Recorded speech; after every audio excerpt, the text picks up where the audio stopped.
So hello everyone, welcome back to another video. তো কথা বলবো অ্যাডভোকেট অচিন্ত আইচ বলে ওয়েব সিরিজটাকে নিয়ে। তো এই ওয়েব সিরিজটা দেখার একটাই রিজন, প্রথম কথা ঋত্বিক চক্রবর্তী, তার কাজের আহ, বিশাল বড় ফ্যান, কারণ তার কাজ আমার দারুণ লাগে।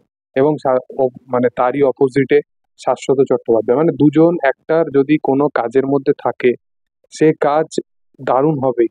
এই এক্সপেকটেশন নিয়েই আমি এই কাজটা দেখতে বসছিলাম, কিন্তু হইচই নাম যখনই ও যে কোনো কাজের সাথে যুক্ত হয়, সে যত ভালোই অভিনেতা আসুক না কেন, তাদের যে মানে যে ন্যারেশনের সাথে তারা যে স্টোরি লাইনটাকে সাজায় প্রত্যেকটা ওয়েব সিরিজ, সেটা মানে নেওয়া যায় না। জাস্ট তাদের প্রত্যেকটা ন্যারেশন ওয়েব সিরিজ দেখানো সিমিলারলি সেম থাকে।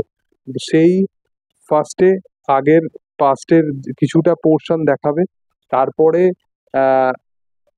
কিছুটা প্রেজেন্টের টাইমকে দেখাবে, আবার কিছুটা কি হতে পারে সেরকম কাইন্ড অফ কন্ট্রাডিক্ট মানুষের মধ্যে রাখবে। আরে সব ছবি বা সব ওয়েব সিরিজ তো থ্রিলিং হতে পারে না। এই ওয়েব সিরিজটার মেন ফোকাস হওয়া দরকার ছিল অ্যাডভোকেট ড্রামার ওপর, যেটা কিছু কিছু পর্যায়ে ভালো, যেটা পজিটিভ পয়েন্টের মধ্যেও আমি বলবো। কিন্তু এর মধ্যে থ্রিলিং ঢোকানোর কোনো ব্যাপারই ছিল না। ছবির ওয়েব সিরিজের প্রথম যে দু তিনটে পার্ট, সেখানে একটা থ্রিলিং ধরানোর ব্যাপার জিনিসপত্র দেখা যাচ্ছে, যে কে খুন করেছে কে খুন করেছে সেরকম জিনিসপত্র দেখা যাচ্ছে। তো সেই জিনিসগুলো দেখতে খুবই খারাপ লাগে। ছবির মেন যেটা পজিটিভ পয়েন্ট আমি বলবো ঋত্বিক চক্রবর্তী, সেইখানে যতক্ষণ কাজ করেছে, মানে তার পারফরমেন্স, যেটা হয়তো কেরিয়ার বেস্ট পারফরমেন্স নয়, এবং তার ক্যারেক্টার নিয়ে এমন কিছু পোর্ট্রে করা হয়নি।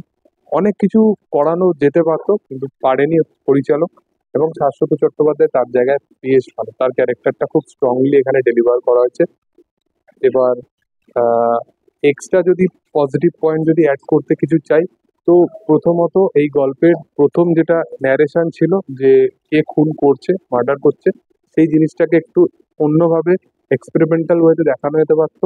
এবং যেটা নিয়ে অডিয়েন্সকে হয়তো ভাবাতো, সেরকম কাইন্ড অফ কিছু করা যেতে পারতো। এবং একটা ক্যারেক্টার যে করছে, সেই ক্যারেক্টারটাকে প্রথম থেকে শেষ অবধি মানে পার্টিকুলার তার ব্যাপারে ভালোই দেখিয়ে গেছে, পার্টিকুলারলি ভালো দেখিয়ে গেছে। এবং গল্পের মেন যে প্রোটাগনিস্ট ঋত্বিক চক্রবর্তী, সে সেই ক্যারেক্টারটাকে সাপোর্ট করছে।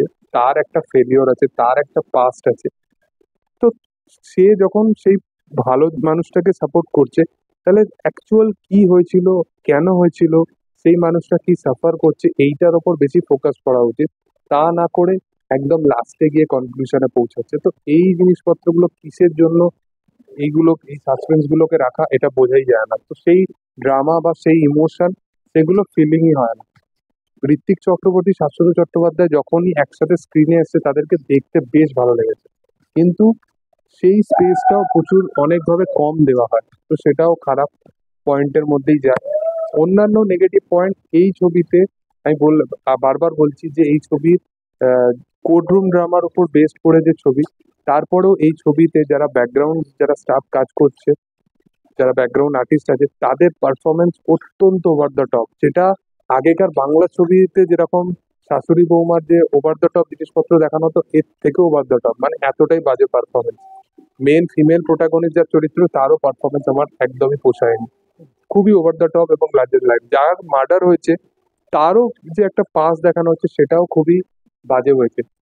গল্পের মধ্যে ঋত্বিক চক্রবর্তীর ক্যারেক্টারটা যেভাবে সাজানো হয়েছে, সেই চরিত্রটা কোথাও গিয়ে জলে LLB 2 এর কথা মনে করাবে। কারণ অক্ষয় কুমারের চরিত্রটা অ্যাকচুয়ালি যে যে প্রবলেমের সাথে সাফার করছিল, যে চরিত্রটা সে কেন ওই কেসটা লড়লো, সে এতটা ইনসিনসিয়ার লোক ছিল, কিভাবে সিনসিয়ার হয়ে দাঁড়ালো, তার ফাদারের কি ভূমিকা ছিল, সেই সমস্ত জিনিসপত্র এখানে ঋত্বিক চক্রবর্তী ক্যারেক্টারের সাথে করা হয়েছে পুরো সেম। কিন্তু এক্সিকিউশন ঠিকঠাক নয়, কপি হলেও এক্সিকিউশন ঠিকঠাক ছিল না। তো এটা বিলো অ্যাভারেজ একটা ওয়েব সিরিজ। তোমরা যদি দেখতে চাও অবশ্যই দেখতে পারো। আমার এটা একদমই পোষায়নি। তোমাদের কি বক্তব্য এটা নিয়ে অবশ্যই কমেন্ট সেকশনে জানিও।